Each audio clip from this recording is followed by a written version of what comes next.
Hello, everybody. Welcome.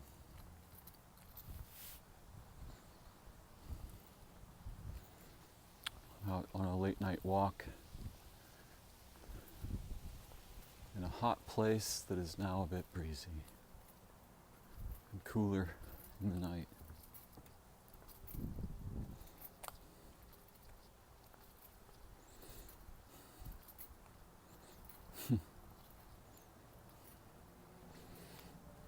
A friend of mine was recently telling me that sometime after our first conversation, since we were children, about 4 months ago, he had some dreams about me. And in the dreams, I was driving a specific make of car.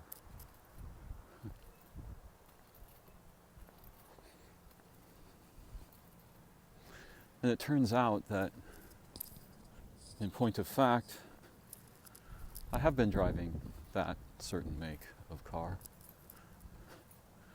And it's not my car.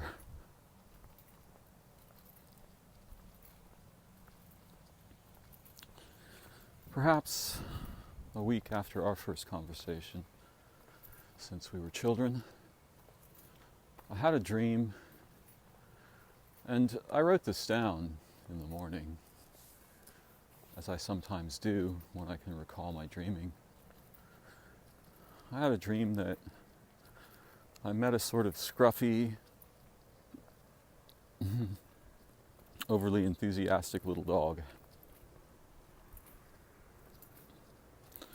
And the next day, I met that dog.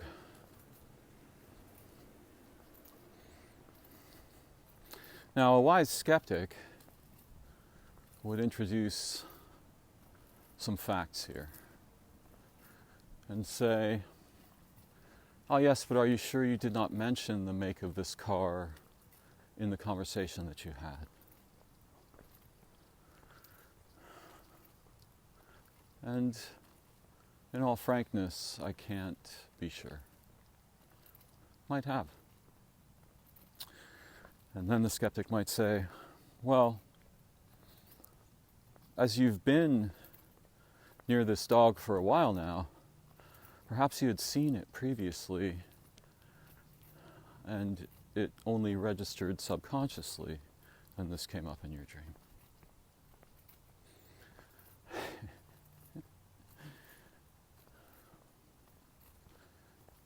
Now you can see that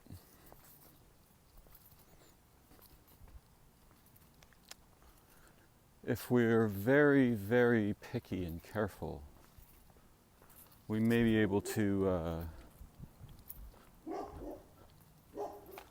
find plausible explanations for implausible phenomenon, presuming, of course, that precognitive dreams are implausible.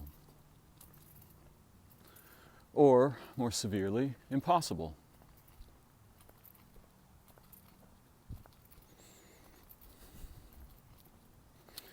Now, for that to be true, for them to be impossible, and even for them to be implausible, we would have to be able to explain every such event in all of human history.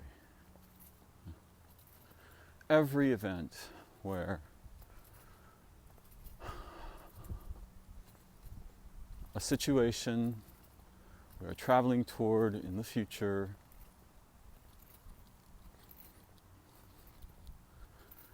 is foreseen in a vision or a dream, and then to some reasonable degree of similarity between the vision and our memory of it and the event that occurs.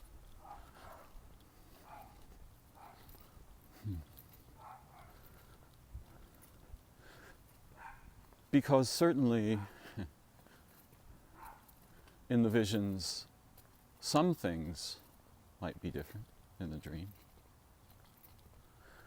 And another skeptic would argue that since we're talking about dreaming, this is a matter of post hoc memory adjustment. I don't really remember the dog in the dream.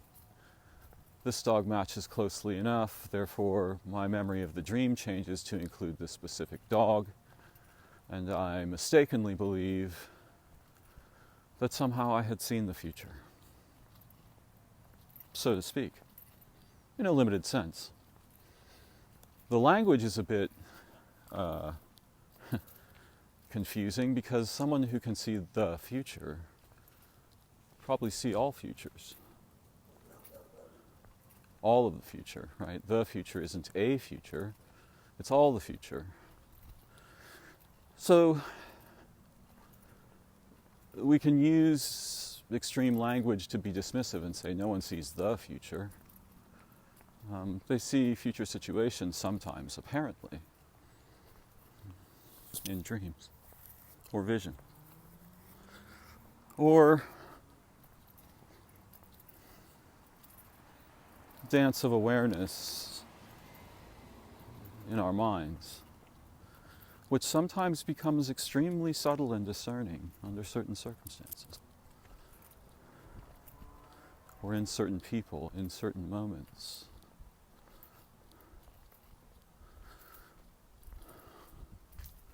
Now, there's a thread through most of these stories of precognition,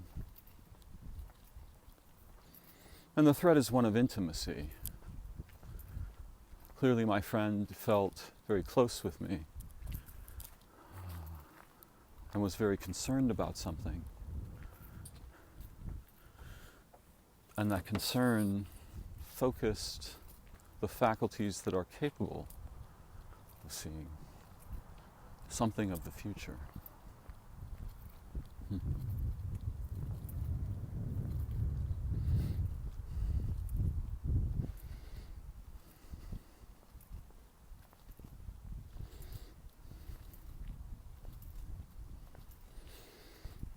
In general, most of us are taught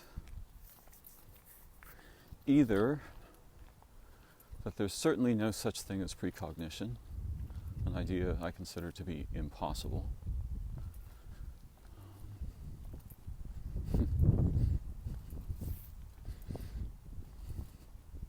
In a way, it's almost like you're dancing along with a conversation partner, and they pause for a moment and you supply the word that they were looking for, and they laugh and you laugh.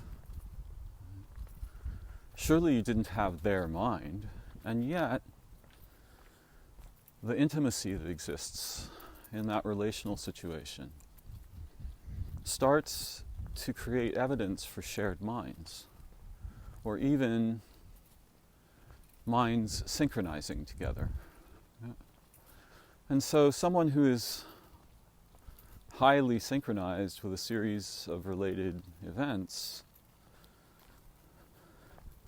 might guess the next beat without much difficulty, because now they're seeing from a perspective outside their limited I'm just me mind.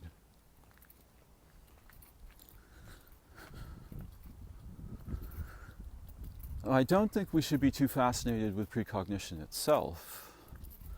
That would end badly, I suspect, in most cases, though there would be some exceptions. Rather, what's interesting is that it's possible.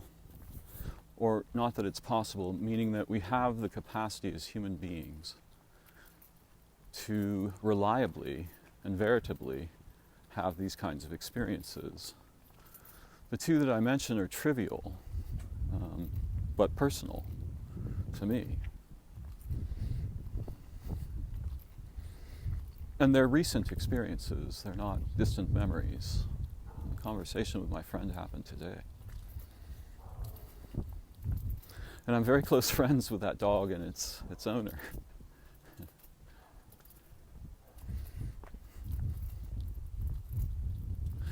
So what I think is fascinating is that somehow in our cultures there are 2 or 3 different branches of culture that would relate to this. There are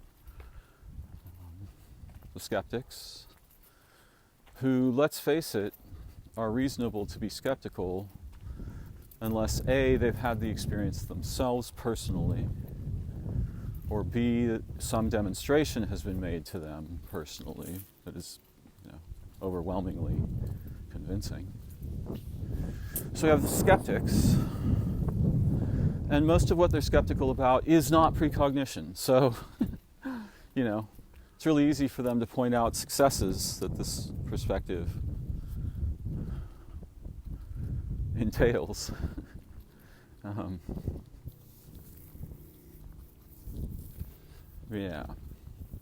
Then we have the believers, and this is many branches on this little branch.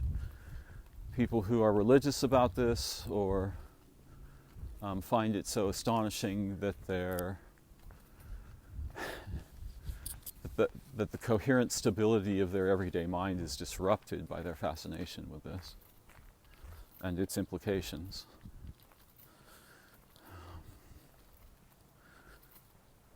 And then you have religion, and whether or not such things are described as the fruit of evil, or a sin, or bad magic, idolatry, whatever you want to make of it.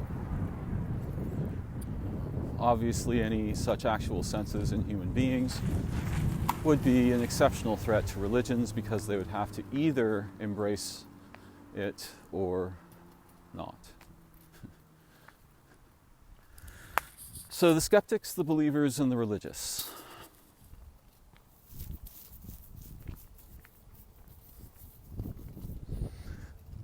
Now, not all precognition happens in a vision.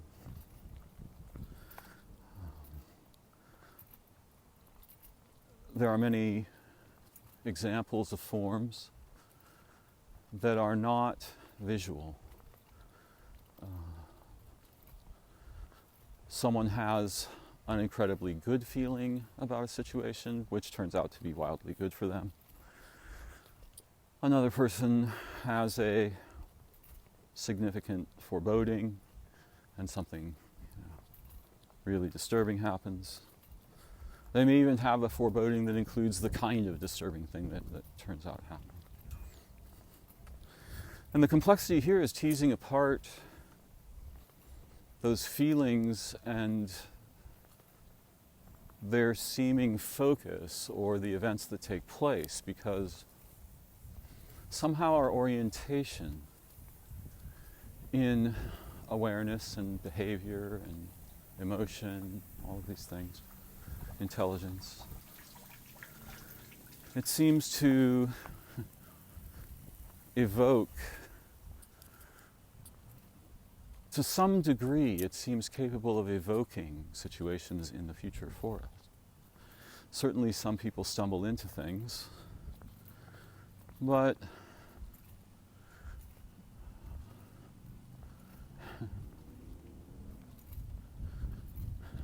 brilliant young women and men, Mary Shelley, who wrote Frankenstein, Helen Reddy, the folk singer, just some names off the top of my head, Lynn Margulis, the evolutionary biologist, Dorian Sagan's mother, Carl Sagan's ex-wife,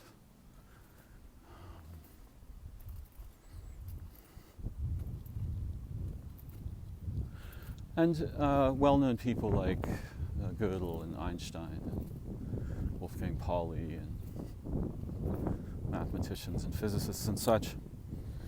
They chased something into the future, and that certainly produced direct results. But I suspect that our orientations have a stranger way of affecting how things turn out, so to speak. Although they never completely turn out, do they? Unless the story ends. By which I mean to indicate that situations continue to evolve after their high, low, mid, or unusual transformations.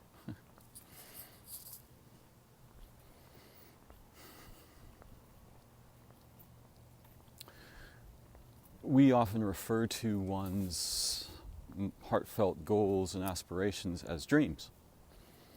Probably not an accident, this correlation.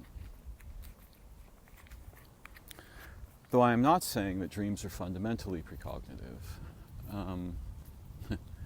Though I will say I think they're metacognitive.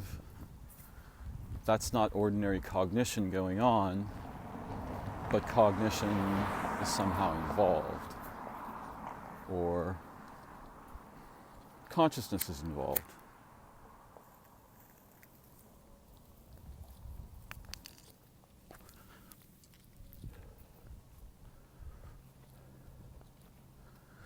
Now, if any human in all of history had even one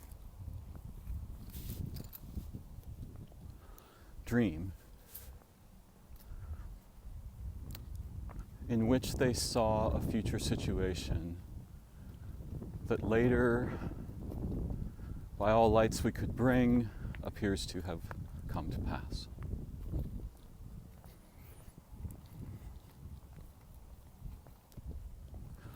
And they wouldn't necessarily have to see a later one. If Joe has a dream that Tina's cooking a souffle and calls her in a faraway city to discover that she's just found herself in a cooking class and they made souffles, this qualifies. And things like this are happening all day long, every day.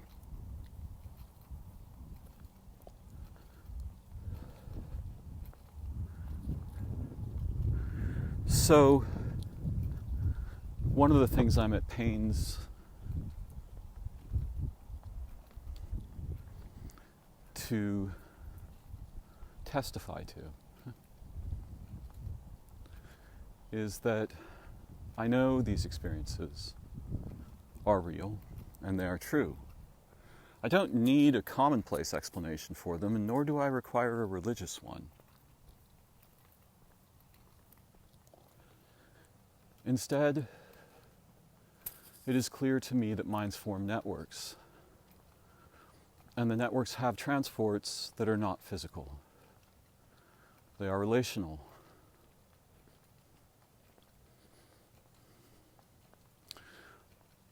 A man has a dream about a specific place in a city he lives one night. The next day, in that place, his wife meets her long-lost sister, and they discover each other there, in that place.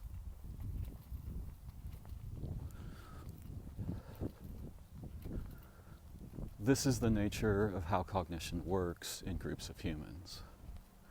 Because we're isolated and fed stimuli through electronic devices all day long, this is not much of our experience.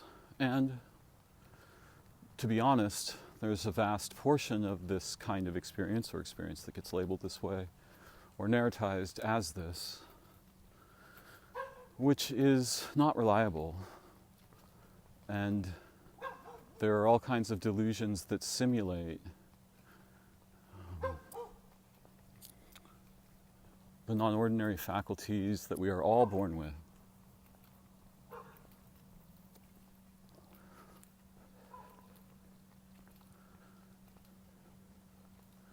At the same time, there's a vast library of techniques to spuriously confuse spectators,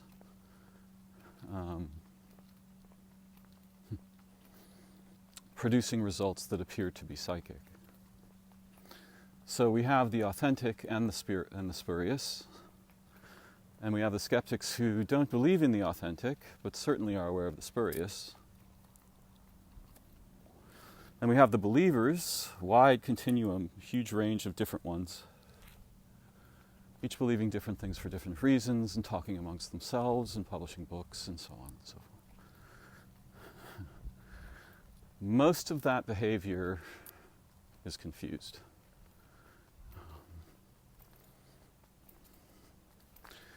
but these faculties are natural to all human beings. And they take different forms in different people, in different places, in different cultures, in different times. And it's very confusing for those people. And some of those people have both things. They have both authentic functioning of such faculties and delusion. And in fact, the authentic functioning of such faculties often leads to delusion, because the attempt to explain them to oneself and others is fraught with almost irresolvable complexities of tangled social constructs and ideas and concepts and science and religion, and the fact that delusion does permeate the field, but it permeates just about every field. So that shouldn't be surprising.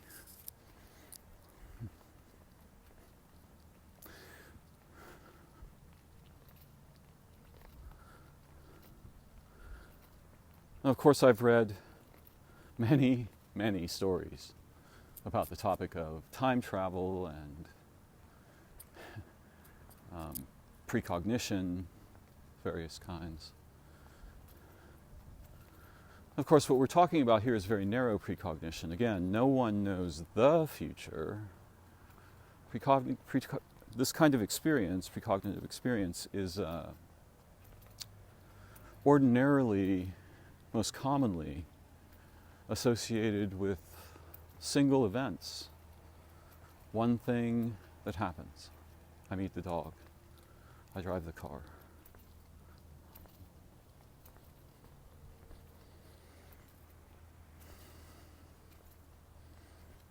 Someone who could see the future would be a prophet. Even the people who see the future of like business, they have dreams, right? They have visions.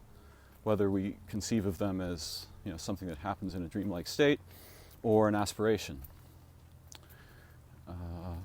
They have a vision and they chase it, and we say in English, they bring it to life. Einstein was this kind of person. So was Marie Curie, and many people who we revere.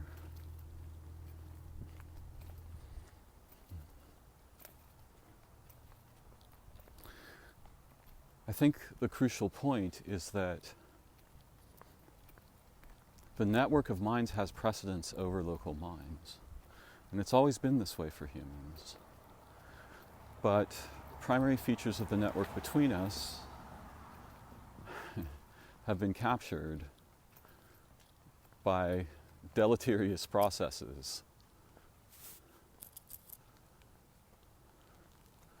that take advantage of these principles for crude or meaningless or coercive results.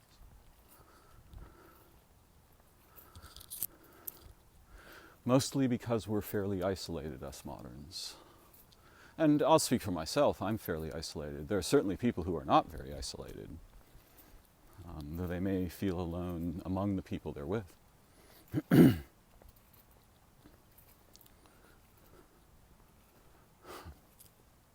So the network of minds has precedence, and the network has layers, and the layer of electronic communications, television, radio, the internet, our smartphones, so on, computers, has grown in an eye blink to astounding dominance in 20 years, 2 decades.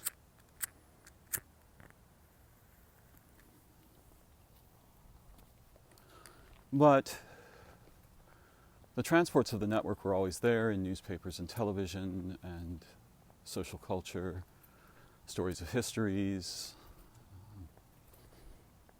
the national narratives, the community narratives, the sort of what you're supposed to do and not do, be and not be content.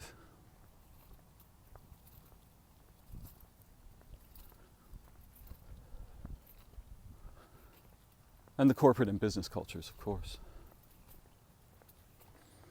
So these things eat up most of the available resources that we would otherwise very naturally use in all kinds of astonishing ways. And thus we would discover that being human is very little like what we've been doing, and a lot like something so astonishing that no one's ever told a story about it, though in their stories they point toward it.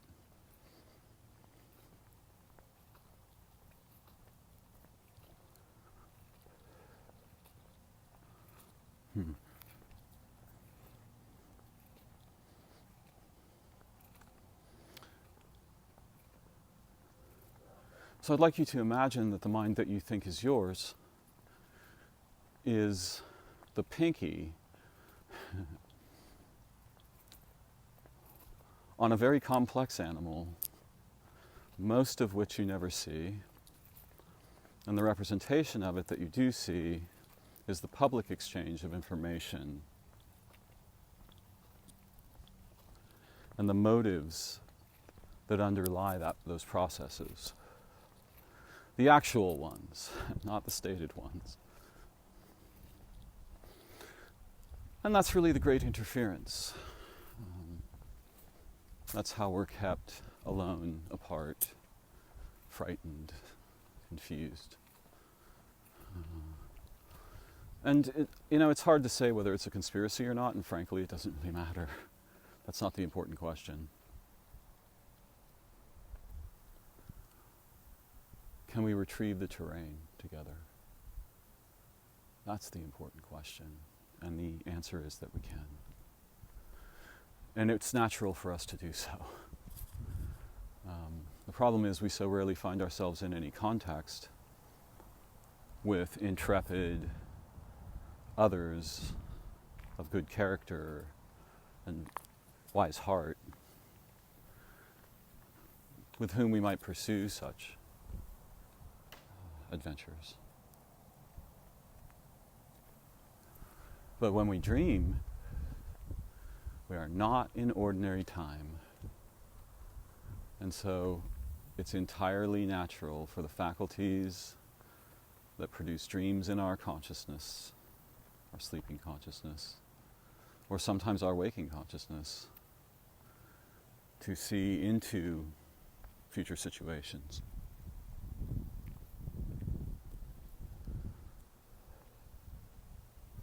It sounds trivial if I say something like, before there was radio, there was telepathy, and humans practiced it. They taught their children this. They developed these faculties intentionally, and were well aware of them. And before there was television, there was group dreaming. The dreamers would go together into the dream world. And they would all have the experience of a similar dream. If this happened even once in human history, then this is how humans are. And we might say, oh no, that was just some strange accident. Yes. The problem is that if the strange accident resulted in them seeing beyond the membrane of now into the future, then it's possible to see beyond that membrane. If people could dream together in groups and adventure this way in their sleep, imagine what they might learn. Because this was not a recreational behavior for them, it was a sacred behavior. It was a matter of deep human intimacy and valor and awe and wonder and joy and hope.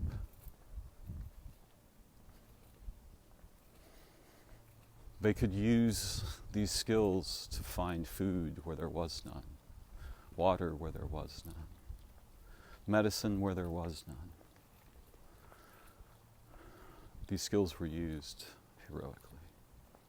And this is not surprising, as that is their nature.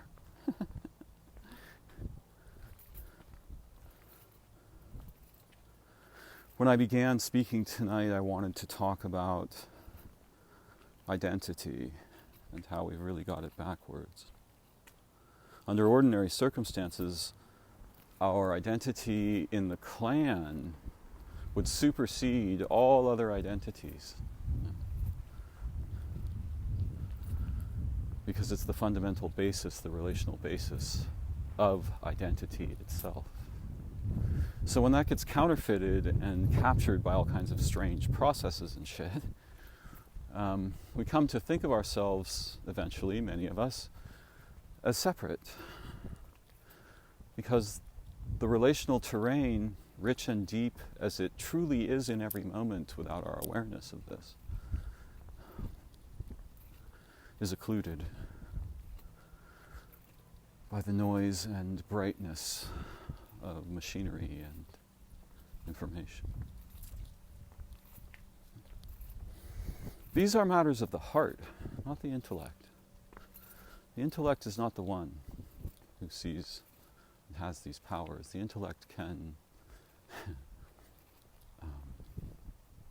consider them and analyze them and try to understand them and try to make explanations for them. But the simplest explanation is that all minds, in all of time, are one mind.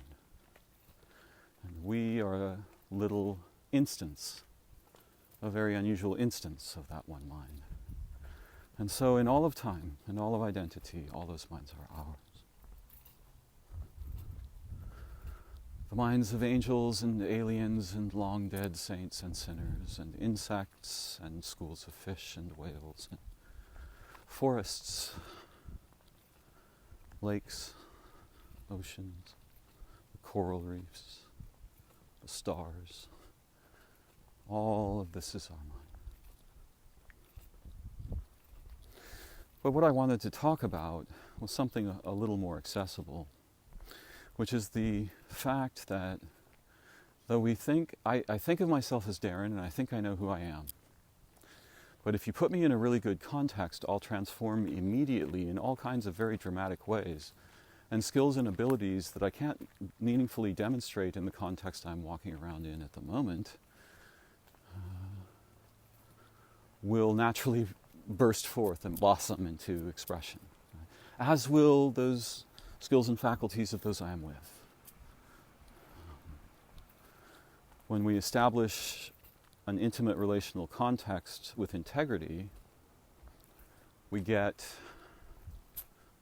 to discover who we actually are.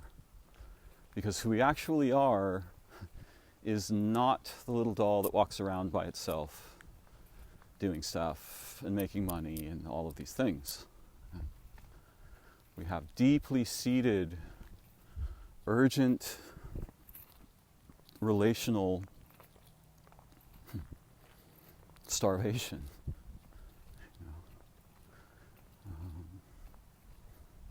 Inhibition.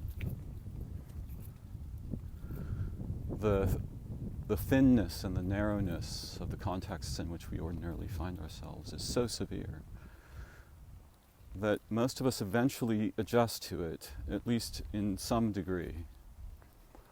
And even if we have to resist it, that's just as much work.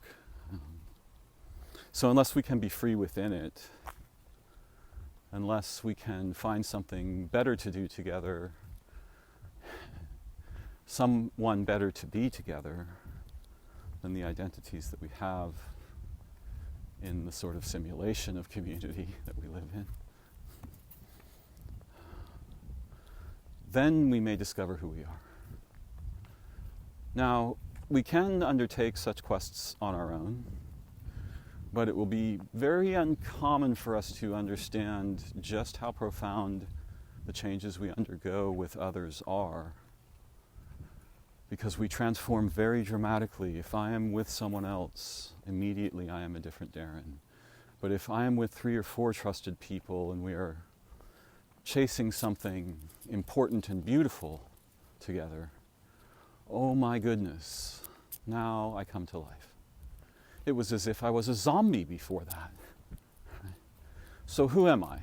Am I the zombie, or am I the one who effloresces in group roles where identity is transformed by our purpose together and our authenticity. And who are you?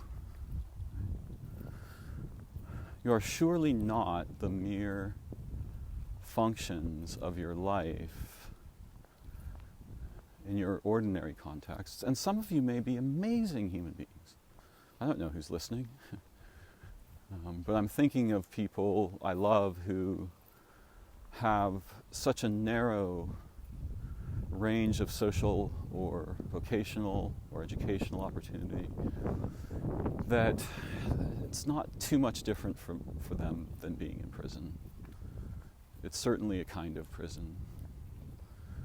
And so it's very difficult to know ourselves. We think we know ourselves, but how often are we in a context where the deepest, most heartfelt aspects of the core of our identity are not merely invited into expression and exploration, but are celebrated and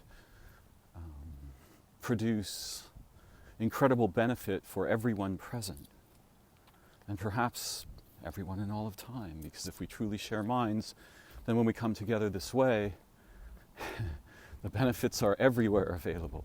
Yeah.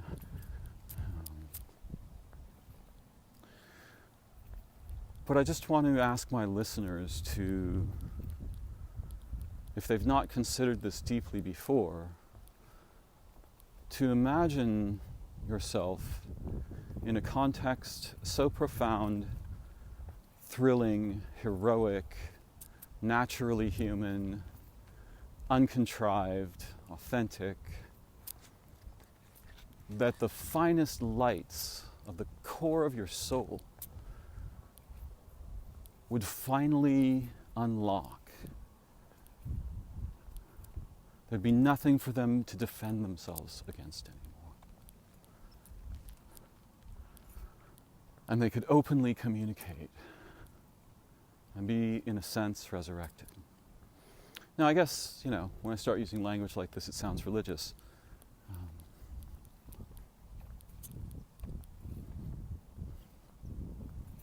I suppose that's okay, too.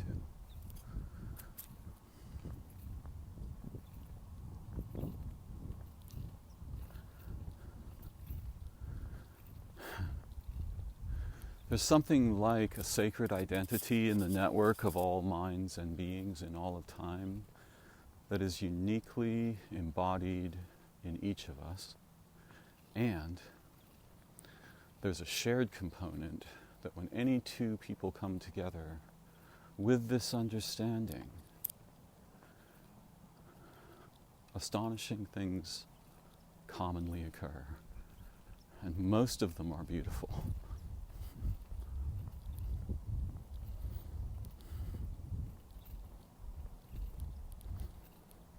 I know for sure that if I am just alone and there is no one to sing for or to or with, I might still sing, but it wouldn't be the same. In fact, without my imagining someone who's listening, someone who's interested and finds this topic compelling, and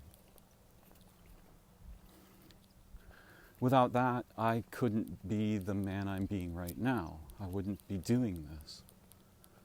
I wouldn't be exploring these things and improvising around them and trying to see into them.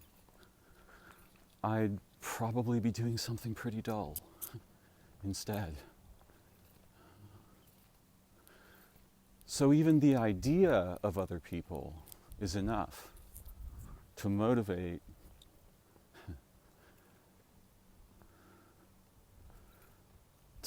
us to recover, to do the inner archaeology and find these ancient faculties and needs and urgencies of our hearts and our humanity, our nature as animals and beings, perhaps as souls.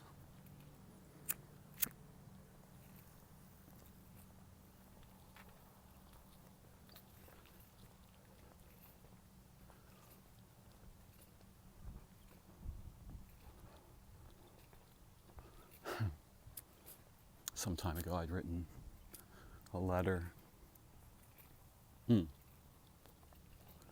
Actually, just a brief electronic note to someone I hold in high esteem. And a couple days passed. And then one night, for more than an hour, I kept getting the sense that this person was thinking of me.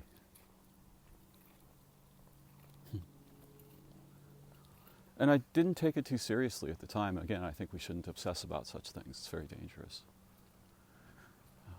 But we can look into them with great fascination and curiosity. Then, when I woke the next morning, they'd responded.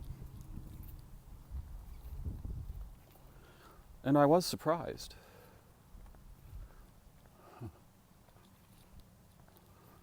There's no reasonable way for me to gain any information about that. I didn't have that thought at any other time in the past 10 years. So there's a sensor out there somewhere.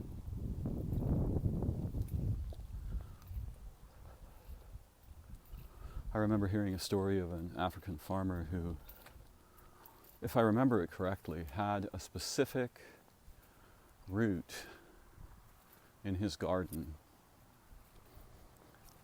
that by being in constant contact with this root, he could easily know who was in the garden, if someone was hurting the garden, taking vegetables, so.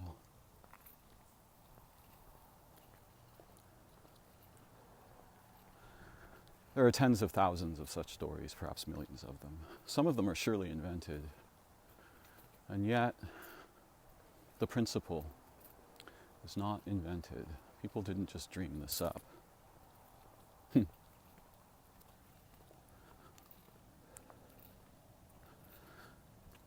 It's a very strange thing when one realizes that the identity that is familiar to me as myself is not me. Nor is the identity that would emerge in creative, cooperative, intelligent relation with a small group of others or a large group of others. Nor is that me. Most of what I am is potential. And the potential remains unfulfilled until we either personally establish a context for its fulfillment and discovery, or we join with others in such pursuits. And so I don't know who I am.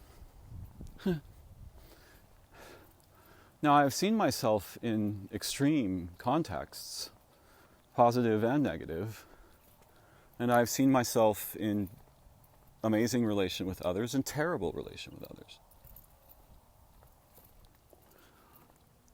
Nonetheless, it's like, okay, imagine that there's a culture of aviators, right? They all have these things called airplanes. And they're strange and exotic machines. Unfortunately for this culture, they have the religion but not the thing. All of these strange and exotic machines do all kinds of strange and exotic things, but none of them ever leave the ground. They do not fly. And they crash and fall apart and are very expensive and, ridiculous and so on. But the culture believes themselves to be aviators. And they talk about flying and dogfights and aerial combat and blah, blah, blah, blah, blah, blah, blah, but none of them have ever flown. This is how it is for us. Not having flown, we don't know who we are yet. And in fact, most of the things that we use to assuage our despair and loneliness and boredom and confusion, cowardice, and whatever, what have you, right? We use these things to divert the hunger for that flight, to know who we are, to become who we are, or who we can become. It is a becoming thing, not an is thing. There isn't a person I am. This is the problem. The idea is of a static identity. There's no such thing as that. When we are with others, everything changes. And if it doesn't, something's messy. If it doesn't change much, we can be fairly sure the relational context is superficial, mechanical, perhaps.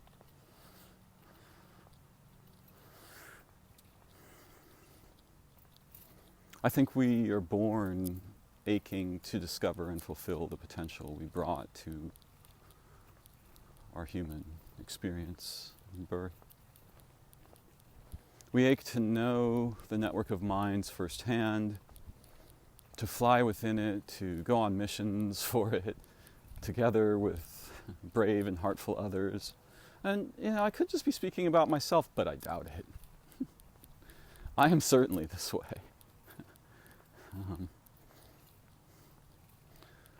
And it's not so much a pet religion as it is something I've always known. But until I encountered something resembling its fruition, I could never have guessed at how truly astonishing the nature of minds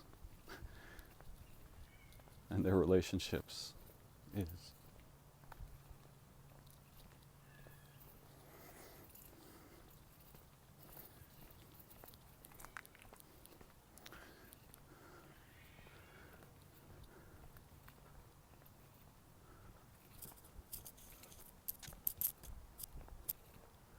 It's a very strange time, our time now.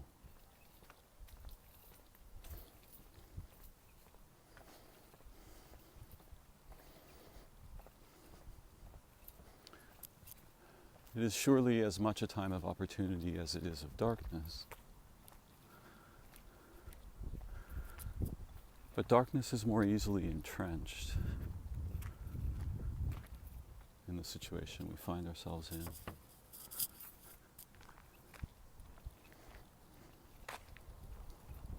I don't mean, of course, ordinary darkness.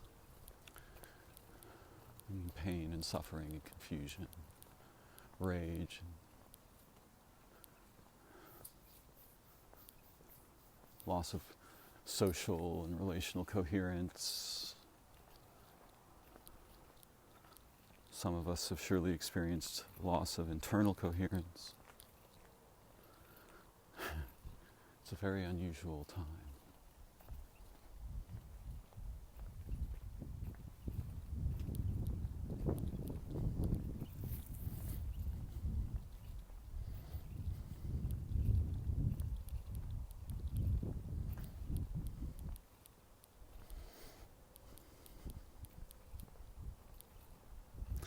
I know who I am in my day-to-day experience. I suspect who I can become, and these suspicions could be called dreams or visions.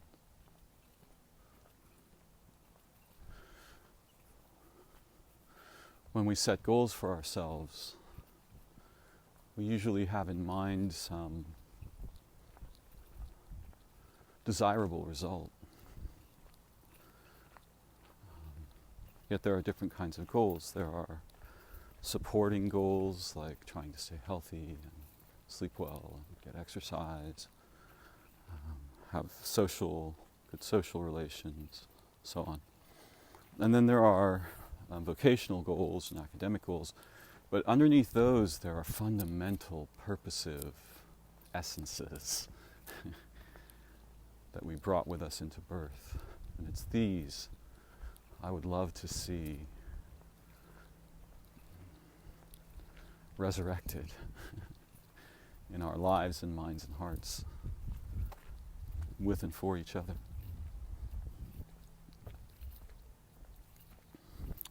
And it doesn't have to happen universally. It can happen for an hour on a beach. 3 people, 5 people, 2 people, 1 person. Yeah, it doesn't have to be permanent and it doesn't have to be universal, but we can walk in that direction together. And I'd like to. These are my thoughts for this evening. Thank you for joining me. I look forward to learning together again very soon.